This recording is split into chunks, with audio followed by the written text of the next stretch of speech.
बिस्मिल्लाहिर्रहमानिर्रहीम। हमने पढ़ा था कि जब हम लिखते हैं कि y is equal to F of X, तो इसका मतलब होता है कि y is written in terms of x। y is a function of x। तो इसमें y डिपेंडेंट है और x इंडिपेंडेंट वेरिएबल है। ये s as a function of t भी हो सकता है। ये u as a function of v भी हो सकता है। s as a function of t की क्या एग्जांपल है? s is equal to 2t+3/t-1। इस तरफ तो लेफ्ट साइड पे तो s है और राइट साइड पे जो कुछ है वो इन टर्म्स ऑफ t है। u as a function of v की एग्जांपल कोई भी आप लिख लें, u इक्वल्स, और इस तरफ जो भी एक्सप्रेशन बनाएं उसको वो v वेरिएबल में हो। स्क्वायर रूट ऑफ 2v+5 हो सकता है कुछ भी, और नीचे v+1 कुछ भी हो सकता है। तो ये फंक्शन है u in terms of v। अब क्वेश्चन नंबर 3 में हमें वो कुछ स्पेशल फंक्शंस बनाने का कह रहा है। क्वेश्चन नंबर 3 देखते हैं। क्वेश्चन नंबर 3 में फर्स्ट पार्ट है कि एक्सप्रेस करो, किसको एक्सप्रेस करो? Express area of a square, area of a square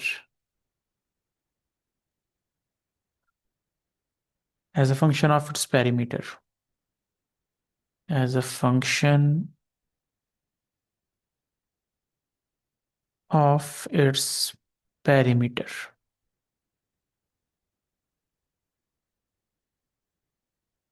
इसको पहले समझे, अगर हम पेरीमीटर को p से डिनोट करें और एरिया को a से डिनोट करें, तो हम असल में चाहते ये हैं कि a as a function of p मिल जाए हमें। हम ये चाहते हैं। तो इसके लिए हम क्या करेंगे देखें।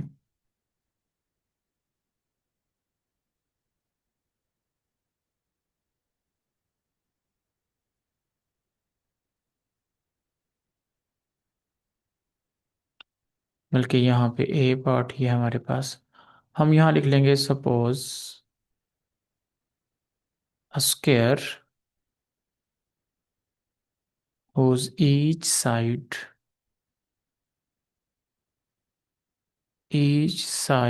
is of length x units।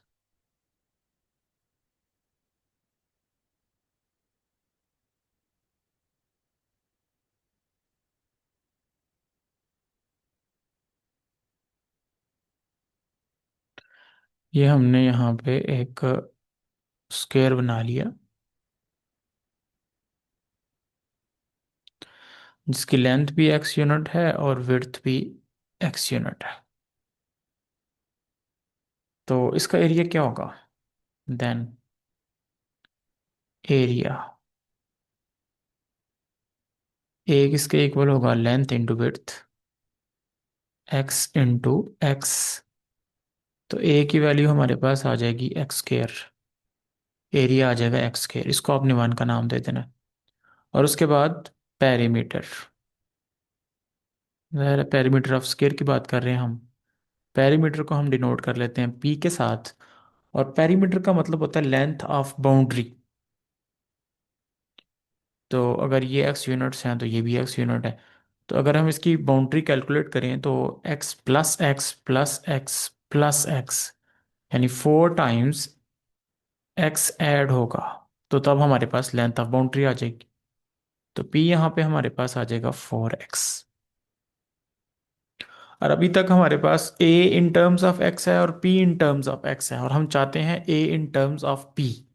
तो हम क्या करेंगे, यहाँ से दूसरी इक्वेशन से x की वैल्यू फाइंड करेंगे। x की वैल्यू क्या है? P/4। और इसको पहली इक्वेशन में पुट कर देंगे। तो हम लिख लेंगे पुट इन 1। तो 1 क्या आ जाएगा? A इक्वल्स x की वैल्यू क्या है? ये P/4 और उसका ऊपर स्क्वायर है। तो a की वैल्यू आ जाएगी p² / 16। और दिस इज द आंसर कि a is written in terms of p। और यही हम चाहते थे कि इस तरह का हमें फंक्शन मिल जाए जिसमें जो डिपेंडेंट वेरिएबल है वो ए हो और इंडिपेंडेंट वेरिएबल पी हो। तो इस तरह से आपने ये पहला पार्ट सॉल्व करना है।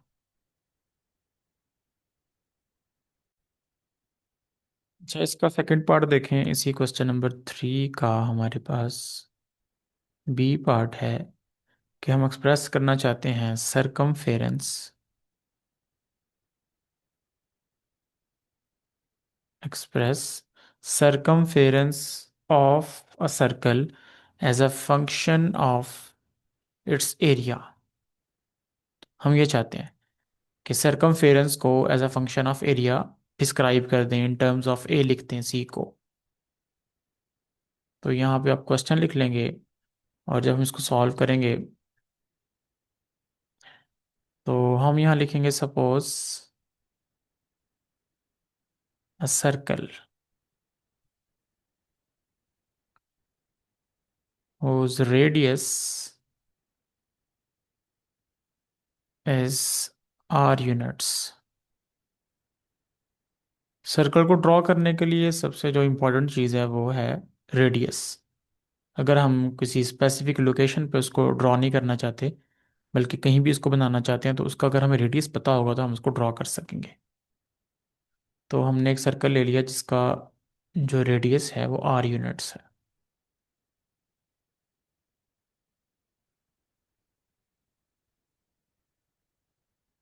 यहाँ पे हमने ये सर्कल बना लिया और इसका रेडियस मेंशन कर दिया कि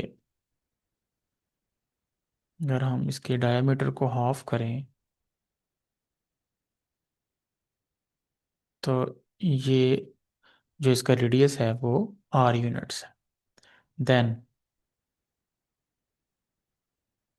पहले आपने क्या फाइंड करना है, सरकमफेरेंस। सरकमफेरेंस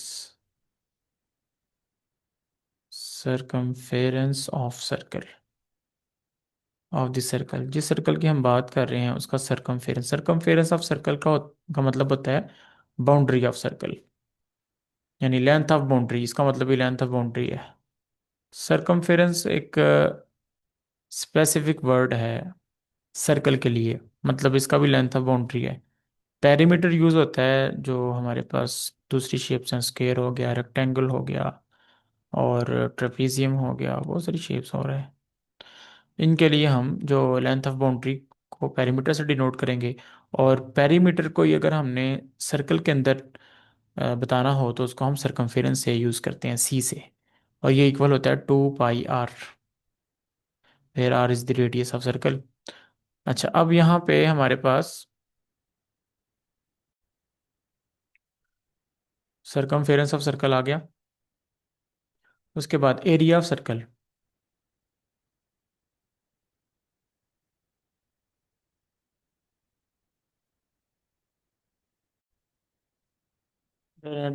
इंटरनेट ड्रॉप हो गया था तो इसको हमने इक्वेशन नंबर 1 का नाम दे दिया। उसके बाद हमने इसी सर्कल का एरिया फाइंड करना, तो हम लिखेंगे एरिया ऑफ सर्कल ए। और एरिया क्या होता है सर्कल का, πr²। अब देखें ये दोनों functions C as a function of R मौजूद है और ए भी as a function of R मौजूद है, लेकिन हमें चाहिए C as a function of A. हम क्या करेंगे, यहाँ से दूसरे फंक्शन से आर की वैल्यू फाइंड कर लेंगे। तो जब यहाँ से हमारे पास r² की वैल्यू क्या आएगी, ए ओवर पाई, और स्क्वायर रूट लेंगे तो r की वैल्यू आ जाएगी a/√π। अब इसको आप पुट कर देंगे 1 में। प्लस माइनस मैंने इसलिए लगाया क्योंकि जो एरिया है वो नेगेटिव नहीं हो सकता। नेगेटिव एरिया के साथ कोई सर्कल ड्रॉ नहीं होगा आपका। हाँ, अगर हमारे पास r0 हो, रेडियस 0 हो, तो एक पॉइंट मिलता है हमें, इसको हम पॉइंट सर्कल बोलते हैं। और ये डेफिनेशन भी बन जाती है पॉइंट सर्कल की, कि ऐसा सर्कल जिसका रेडियस 0 हो उसे हम पॉइंट सर्कल बोलते हैं। ज़ाहिर इसका एरिया भी 0 होगा, a = πr² है तो पाई r0 है, तो एरिया भी 0 होगा। ये कोई जगह नहीं घेरता, जस्ट अ पॉइंट। तो r को आप पुट कर देंगे इक्वेशन नंबर 1 में, तो हमारे पास c बन जाएगा 2 पाई, r की जगह √a/पाई।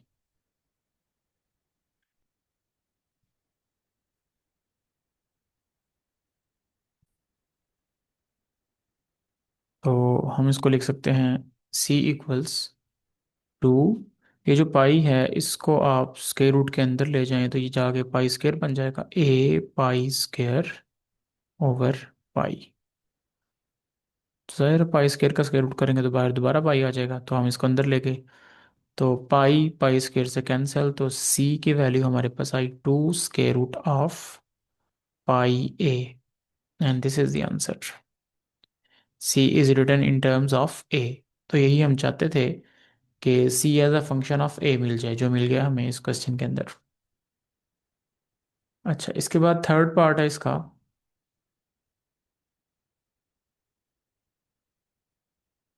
थर्ड पार्ट में हम चाहते हैं कि सरफेस एरिया s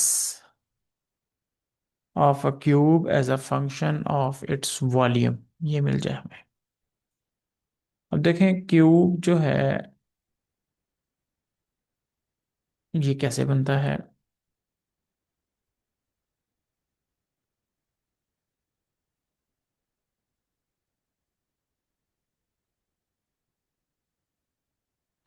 ये आप एक रूम समझ लें जिसकी लेंथ और विड्थ और हाइट बराबर हैं बिल्कुल।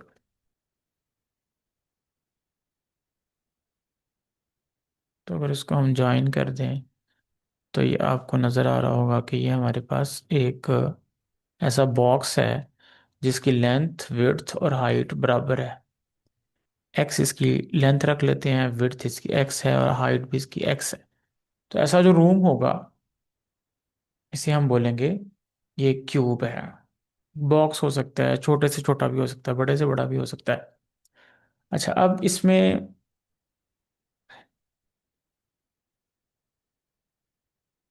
ये इसका फर्श है और ये इसकी दीवारें हैं, इसका छत है।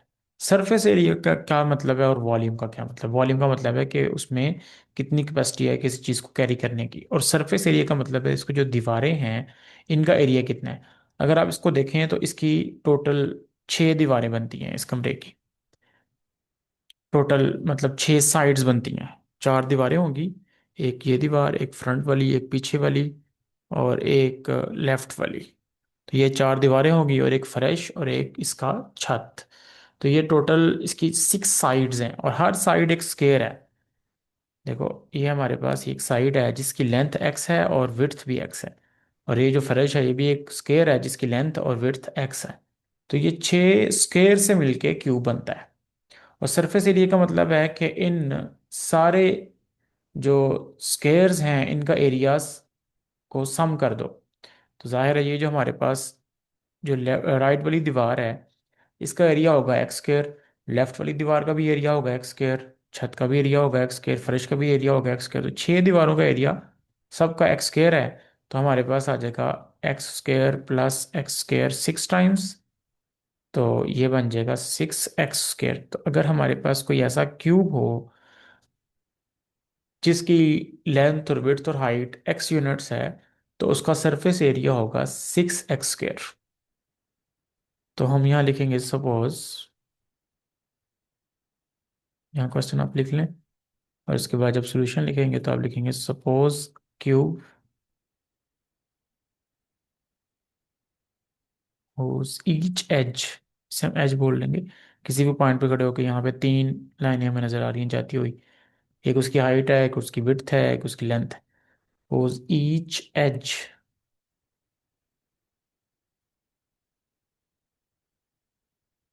is of length x units, then surface area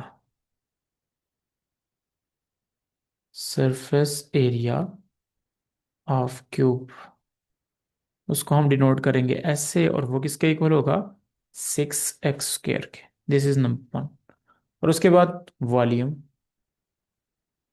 volume of cube, volume का मतलब होता है length into width into height.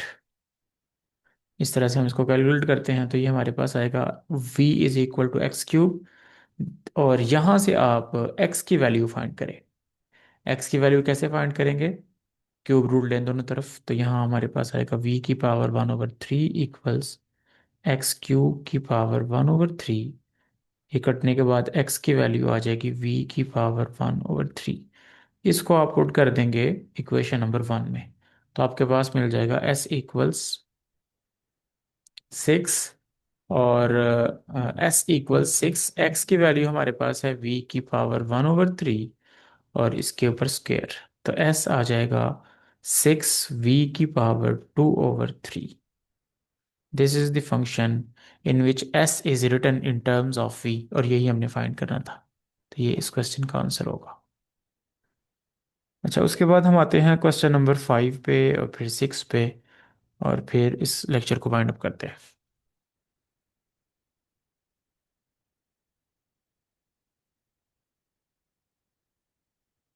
Question number 5 में अगर देखें आप बुक पे, तो आपको एक फंक्शन गिवन है।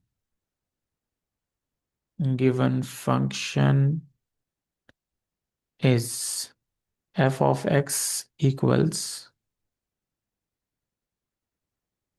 x cube minus ax square plus B X plus one, plus B X plus one, और इसको हम नाम दे देते हैं 1 का। आल्सो, और हमें दो वैल्यूज भी फंक्शन की गिवन है। क्या क्या गिवन है? f(2) गिवन है -3 के इक्वल, और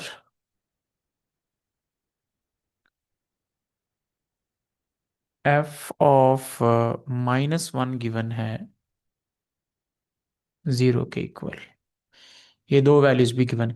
अच्छा, जो वैल्यूज उसने फाइंड की हैं बुक वाले ने, वही हम फाइंड करेंगे। f(2) फाइंड करेंगे और f(-1) फाइंड करेंगे। पहले हम पुट करेंगे, put x is equal to 2 in 1, और इस क्वेश्चन के अंदर हमने फाइंड क्या करना है? a और b की वैल्यूज फाइंड करनी है। पहले आप x2 पुट करें इक्वेशन नंबर 1 में, तो क्या आ जाएगा? f(2) इक्वल्स x की जगह 2 रखा, 2 का cube minus a as it is 2 का square plus b into 2 plus 1।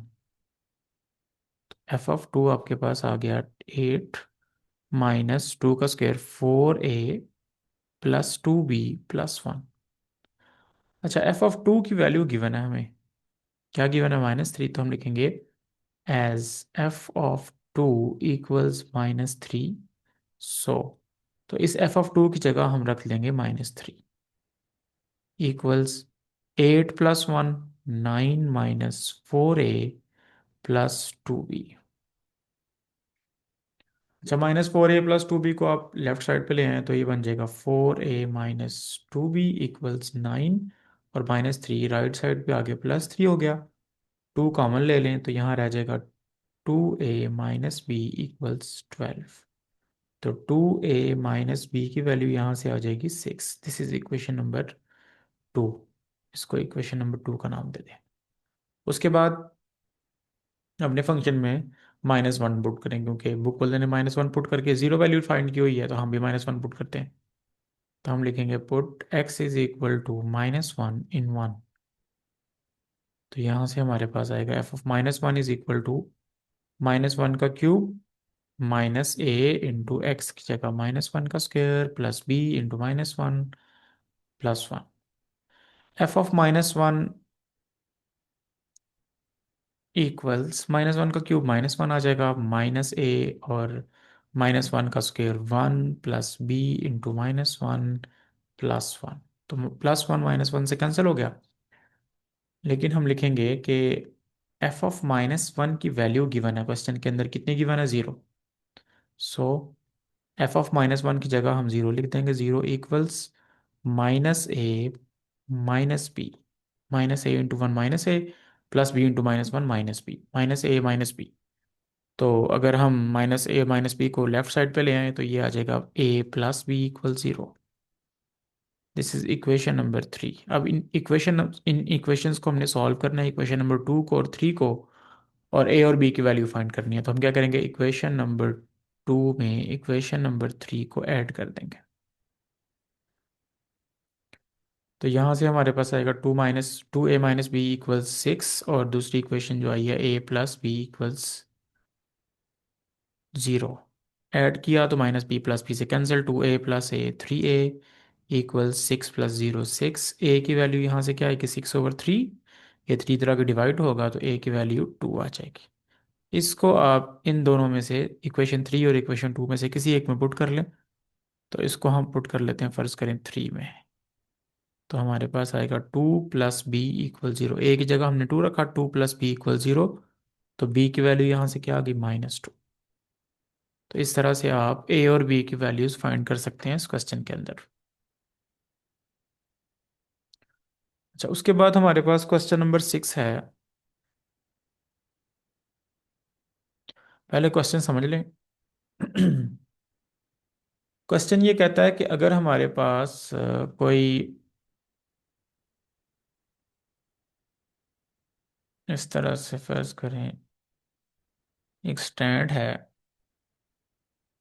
जिसकी हाइट 60 मीटर है। क्वेश्चन के अंदर जो हाइट गिवन है वो 60 मीटर गिवन है। 60 मीटर हाइट पे एक पत्थर पड़ा हुआ है। यहाँ ये पत्थर पड़ा हुआ ऊपर, और यहाँ हम ज़मीन पे इसको यहाँ से गिराते हैं। तो इसका हर लम्हे जो हाइट फंक्शन है हमारे पास वो है h(x = 40 - 10x²। ये गिवन है कि इसके गिराने के फौरन बाद से अगर आपने इसकी हाइट कैलकुलेट करनी हो कि इसकी हाइट ज़मीन से कितनी रह गई है, तो ये फंक्शन होगा जो आपको इसकी हाइट बता देगा गिरने के बाद। मतलब इसको अगर आपने यहाँ से पुश कर दिया है, तो उसके बाद जब ये गिरने लग गया, तो उसके बाद ये हाइट फंक्शन आपको इसकी हाइट बताएगा। अगर आप x को 1 पुट करेंगे तो आप ये जान सकते हैं कि 1 सेकंड के बाद इसकी ज़मीन से हाइट कितनी रह गई है, और 1.5 सेकंड्स के बाद इसकी ज़मीन से हाइट कितनी रह गई है, 1.7 सेकंड्स के बाद इसकी ज़मीन से हाइट कितनी रह गई है। और अल्टीमेटली हमने ये बताना है कि अगर ये ज़मीन पर आ जाए तो यहाँ से ज़मीन पर आने में इसको कितना टाइम लगेगा, ये हमने बताना है इस क्वेश्चन के अंदर।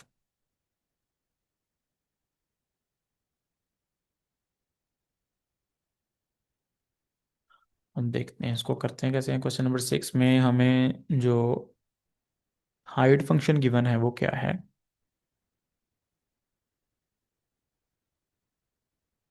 गिवन हाइट फंक्शन इस वो है h(x) = 40 - 10x²।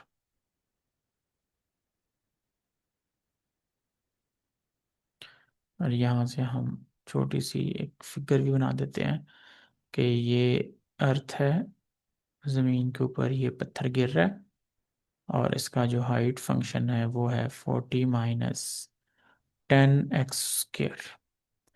अच्छा, सबसे पहले यहाँ पे हमने बताना है कि what is the height of the stone when x = 1 second. तो ए पार्ट है व्हेन x = 1 सेकेंड। तो जस्ट आप इसमें 1 पुट कर दें, तो ये आएगा h(1) = 40 - 10 × 1 का स्क्वायर। h(1) = 40 - 10 × 1 का स्क्वायर, 10 ही आ जाएगा। तो h(1) हमारे पास आएगा 30 मीटर। इसका मतलब है कि 1 सेकंड गुजरने के बाद उसकी जो हाइट रह गई ज़मीन से वो कितनी रह गई, 30 मीटर। अच्छा, उसके बाद बी पार्ट है जिसमें हमने बताना है कि 1.5 सेकंड के बाद उसकी हाइट कितनी रह जाएगी। x = 1.5 सेकंड के, इसको पुट कर दें असल फंक्शन में, तो हमारे पास आएगा h(1.5) = 40 - 10 × 1.5 का स्क्वायर। तो ये आपके पास आएगा h(1.5) = 40 - 10 × 1.5 का स्क्वायर 2.25। इसको आप मल्टीप्लाई करेंगे, 40 - 10 × 2.25, ये 22.5 समथिंग आ जाएगा, जो इक्वल होगा 17.5 मीटर्स। इसका मतलब है 1.5 सेकेंड के बाद उसकी जो हाइट ज़मीन से रह जाएगी वो है 17.5 मीटर्स। उसके बाद इसका सी पार्ट है कि जब टाइम 1.7 सेकेंड्स होगा तो हमारे पास जो इसका हाइट फंक्शन है वो इसकी हाइट कितनी बता रहा है। h(x) = 40 - 10 इंटू एक्स की जगह रखा हमने 1.7 और उसका स्क्वायर। तो h(x) की जगह भी आप पुट कर देंगे 1.x की जगह भी आप 1.7 पुट कर दें।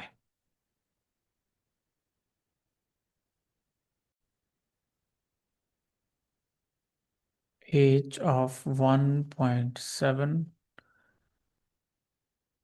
तो यहाँ पे हमारे पास आएगा 40 - 10 इंटू 1.7 का स्क्वायर होगा 2.89 समथिंग।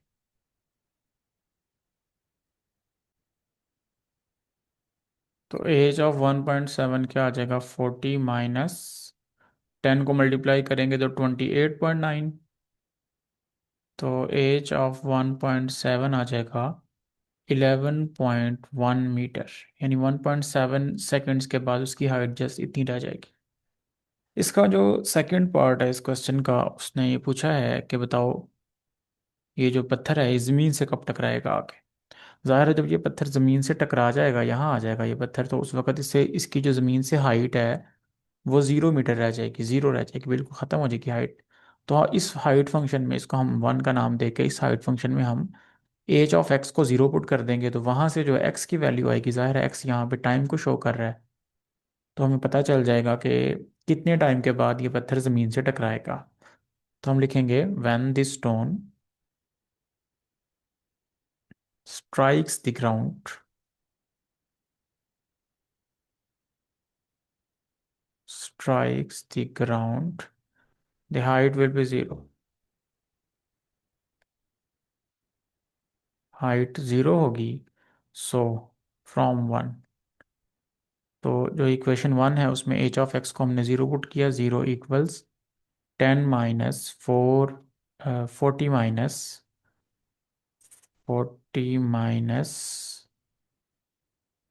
10 x²। तो 10 x² को आप इस तरफ ले आए तो ये पॉजिटिव का हो जाएगा। 10 x² = 40, x² = 40/10। ये कैंसिलेशन के बाद x² की वैल्यू आएगी 4, और स्क्वायर रूट लेंगे तो x की वैल्यू आएगी 2। प्लस माइनस इसलिए नहीं लगाया क्योंकि ये टाइम को शो कर रहा है यहाँ पे x, और टाइम नेगेटिव में नहीं होता। तो x = 2 सेकेंड, तो इसका मतलब है 2 सेकेंड के बाद ये पत्थर ज़मीन से टकरा जाएगा। तो इस तरह से आपने क्वेश्चन नंबर 6 को सॉल्व करना है।